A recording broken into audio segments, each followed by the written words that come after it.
বিপুল আসনে সারা বাংলাদেশের সরকার গঠনের পথে এই প্রথম মুহূর্তে উপজেলা সভাপতি চাকলাহাট ইউনিয়নের সাবেক আপনারা চুক্ত থাকেন কি চেয়ারম্যান জননেতা জনাব আবু দাউদ প্রধান, তিনি প্রথমেই যে কাজটি করেছেন বাংলাদেশ আওয়ামী লীগের প্রতি তথা আওয়ামী লীগের তৃণমূল পর্যায়ে নেতা কর্মীদের প্রাণের যে সংগঠন আমাদের চাকলাহাট ইউনিয়ন আওয়ামী লীগকে তিনি আজকে তালামুক্ত অবমুক্ত করেছেন।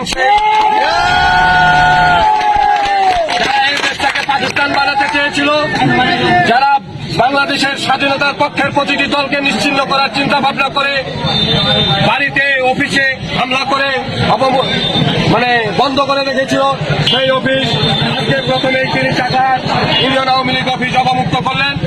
চাকলাহাট ইউনিয়ন আওয়ামী লীগ সহ সকল অঙ্গ সহযোগী সংগঠনের পক্ষ থেকে দিনের কাছে আমরা কৃতজ্ঞতা প্রকাশ করছি। সেই সাথে আগামী দিনে যে কোনো মিছিল মিটিং আন্দোলন সংগ্রাম স্বাধীনতার সপক্ষের সকল উন্নয়নের ক্ষেত্রে আমরা না আওয়ামী লীগ না বিএনপি না জাতীয় পার্টি সকলে ঐক্যবদ্ধ হয়ে স্বাধীনতা বিরোধীদের পক্ষে থাকবো এবং ঐক্যবদ্ধের ভিত্তিতে উন্নয়নমূলক ইউনিয়নের উন্নয়নের আহ্বান জানিয়ে আমি আমার কথা শেষ করছি।